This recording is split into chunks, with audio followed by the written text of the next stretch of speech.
What is up, everybody? Jester here, and behind me you see the VQ-4 Gajor.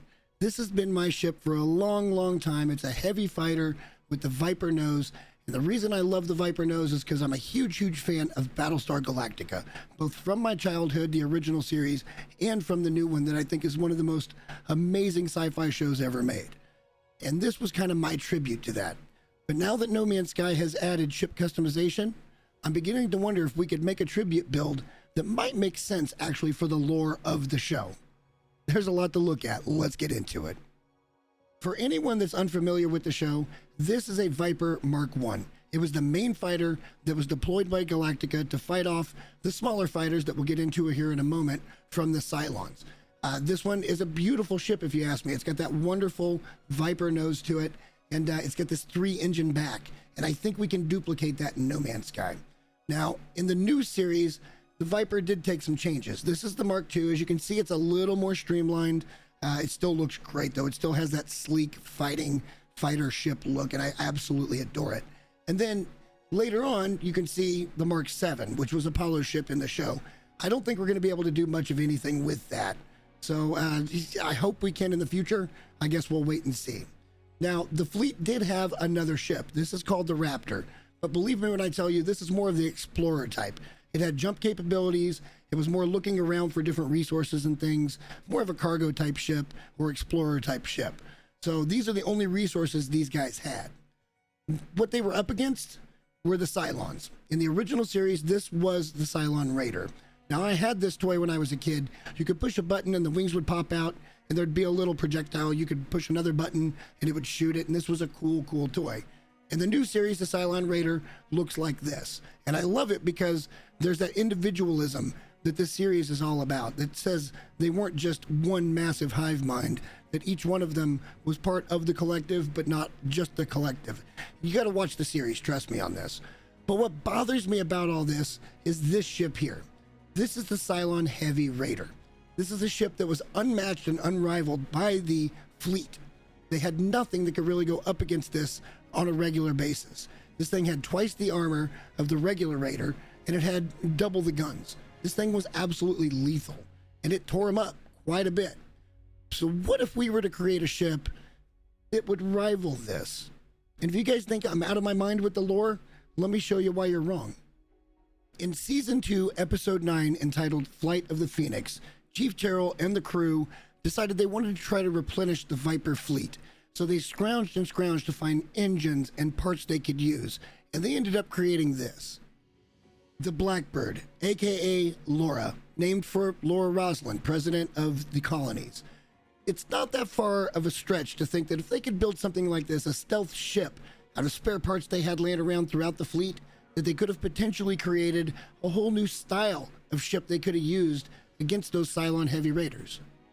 Using the Gajor as a reference, I'm going to keep those heavy style bumpers, and we're going to obviously keep the Viper nose, but I think we could actually do better on these wings. So I did what I do a lot, and that's go to the No Man's Sky Coordinate Exchange app. I'll put a link for it in the description. It's over through Reddit. This is just a wonderful collection of people that have found things, and I hope with the new update, nothing's broken. But as you can see here, if we were building a regular Viper, I would have totally kept the wings here because the engines are on the wings. But we're not building a regular Viper. We're building something to fight that Heavy Raider. So what I want from this picture is going to be the body, because I'm curious if that top fin is part of the body or if it's a separate part. I guess we'll find out. Upon further scrolling, I had ideas of kind of combining Star Wars into this with the TIE Fighter wings. I think this is what I'll end up with eventually, but probably not for now, because this is an actual tribute build. It wasn't until I found this one that I think we found the right and left side wings that we're going to keep. Now, these have just a short wing, and if you imagine having that tall top fin, this will look pretty Viperish, I think.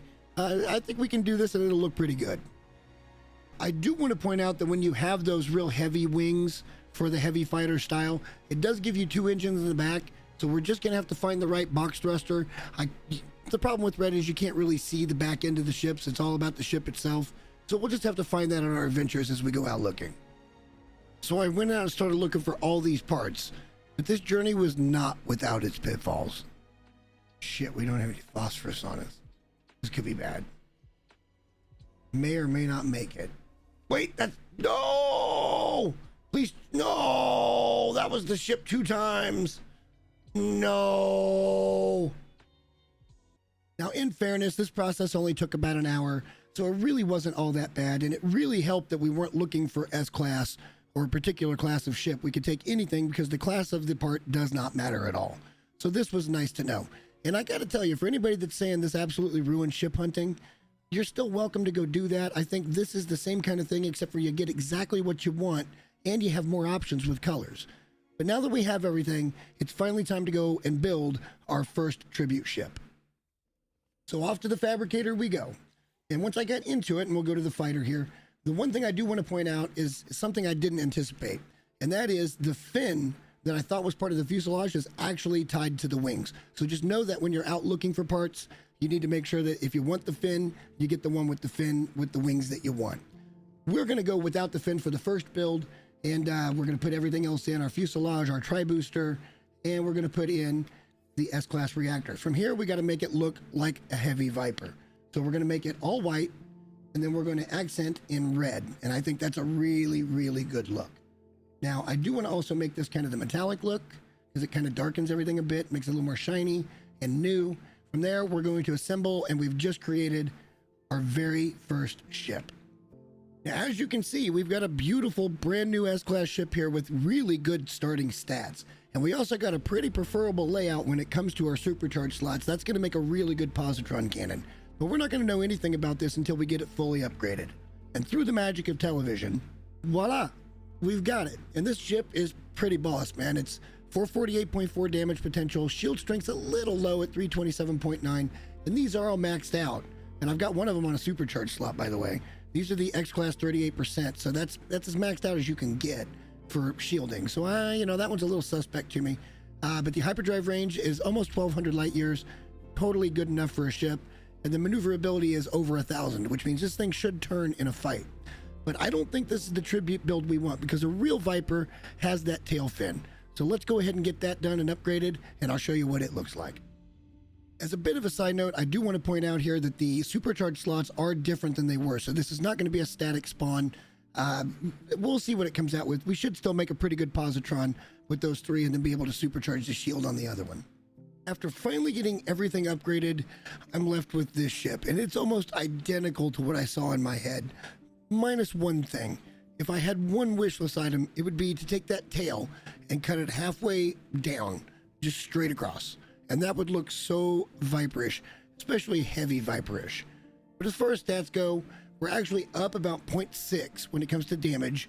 We're down 1.5 points to 325.4 in shield. And that bothers me a little bit. Our hyperdrive range is actually up about 35 points. And our maneuverability is well up from this. And I'm not sure why that's the case. But we're up 73 points on maneuverability. So this thing should turn in a fight, no sweat. I guess there's really nothing left to do but go fight some dirty Cylons.